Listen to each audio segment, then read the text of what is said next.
Halo semuanya, perkenalkan, nama aku Ade Junisa Putri dari kelas B, Ilmu Kesehatan Masyarakat. Di sini aku akan menjelaskan tentang aktor kebijakan. Di dalam aktor kebijakan terdapat introduction. Introduction terbagi menjadi 4. Yang pertama, perkembangan kebijakan yang semakin kompleks. 2. Adanya peningkatan jumlah, variasi, serta aktor. 3.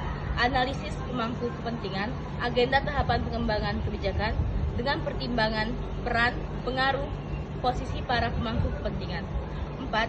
Ada 2 nilai yang dapat diketahui kepentingan dukungan. Penentangan tercapainya tujuan kebijakan. Pelaku atau aktor kebijakan terbagi menjadi 2, yaitu resmi secara pemerintah ataupun tidak resmi secara tidak non-pemerintah.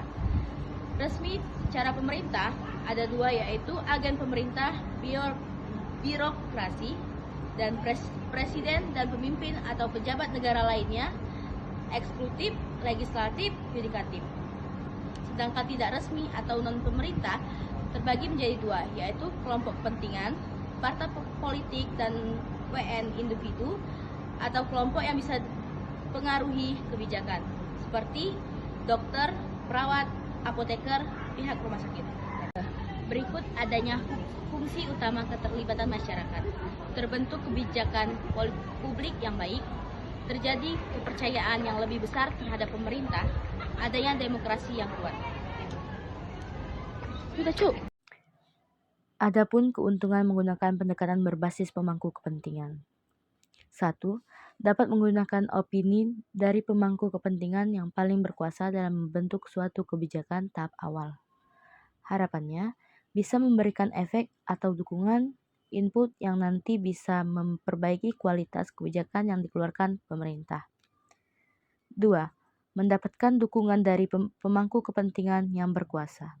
Harapannya, bisa membantu untuk memenangkan lebih banyak sumber daya, membuat kemungkinan besar kebijakan akan berhasil. 3. Dari komunikasi dengan pemangku kepentingan lebih awal dan lebih sering dapat menjadi lebih paham. Komunikasi yang efektif bisa lebih memahamkan tentang kebijakan yang diberlakukan. 4. Antisipasi dini terhadap reaksi yang terjadi pada masyarakat pada saat implementasi kebijakan tersebut. Karena keterlibatan masyarakat jadi pemerintah tahu dan paham yang akan terjadi sedini mungkin. Di dalam PPT tersebut terdapat penjelasan legislatif. Legislatif tunjuk secara formal yang mempunyai fungsi memutuskan keputusan-keputusan politik secara bebas. Legislatif berhubungan dengan tugas politik sentral dalam pembuatan peraturan dan pembentukan kebijakan dalam suatu sistem politik. Dalam melakukan penetapan perundungan, parlemen mempunyai peran sentral dalam mempertimbangkan, meneliti, mengoreksi, sampai menyebar luaskan kebijakan kepada masyarakat. Adapun eksekutif, presiden. Presiden sebagai kepala eksekutif mempunyai peran yang sangat penting dalam pembuatan kebijakan publik. Keterlibatan presiden dalam pembuatan kebijakan dapat dilihat dalam komisi-komisi presidensial atau dalam rapat-rapat kabinet. Dalam beberapa kasus, presiden terlibat secara personal dalam pembuatan kebijakan. Selain keterlibatan secara langsung, kadangkala presiden juga membentuk kelompok-kelompok atau komisi-komisi penasehat yang terdiri dari warga negara, swasta maupun pejabat-pejabat yang ditunjuk untuk menyelidiki kebijakan tertentu dan mengembangkan usulan-usulan kebijakan. Yudikatif. Lembaga yudikatif mempunyai kekuasaan yang cukup besar untuk mempengaruhi kebijakan publik melalui pengujian kembali suatu undang-undang atau peraturan. Melalui peninjauan yudisial dan penafsiran undang-undang. Tinjauan yudisial merupakan kekuasaan pengadilan untuk menentukan apakah tindakan-tindakan yang diambil oleh eksekutif atau legislatif sesuai dengan konstitusi atau tidak. Bila keputusan-keputusan tersebut bertentangan dengan konstitusi, maka yudikatif berhak membatalkan atau menyatakan tidak sah terhadap peraturan perundangan yang sudah ditetapkan. Instansi administrasi. Konsep administrasi baru New Public Administration, menurut George Frederickson 1980, tidak lagi membahas dikotomi administrasi publik dengan politik.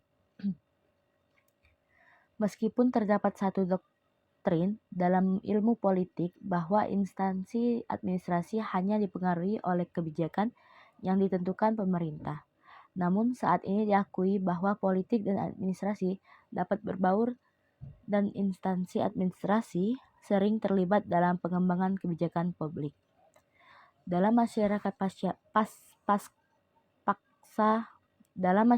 paksa industriasi seperti saat ini di mana keberagaman pluralitas menjadi hal yang lumrah. Teknis dan kompleksitas masalah kebijakan pun bertambah luas, sehingga memungkinkan adanya penyerahan kekuasaan yang lebih luas secara formal pada instansi administrasi terkait.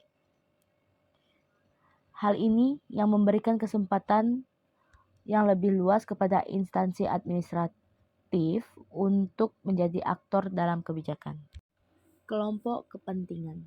Hampir di semua sistem politik di dunia, kelompok kepentingan mempunyai fungsi mempertemukan kepentingan warga tertentu yang tidak hanya mengemukakan tuntutan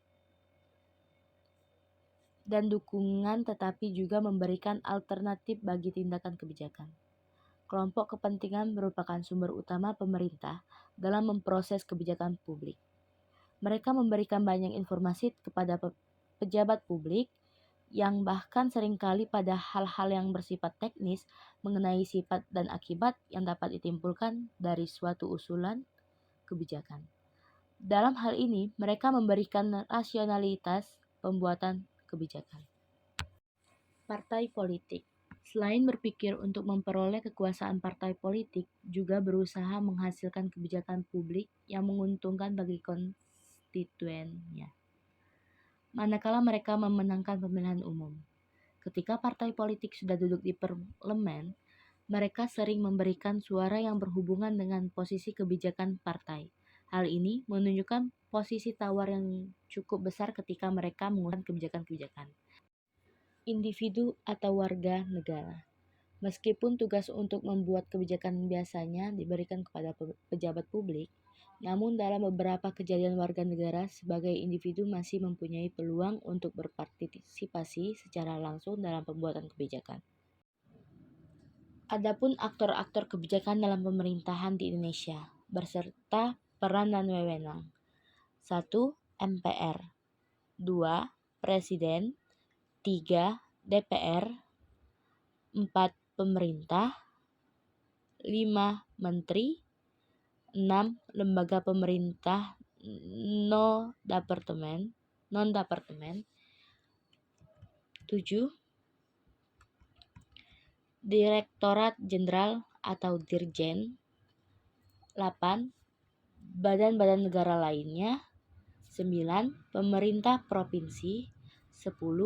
DPRD provinsi 11. Pemerintah kabupaten atau kota 12. DPRD kabupaten atau kota 13. Kepala desa atau wali nagari 14. BPD.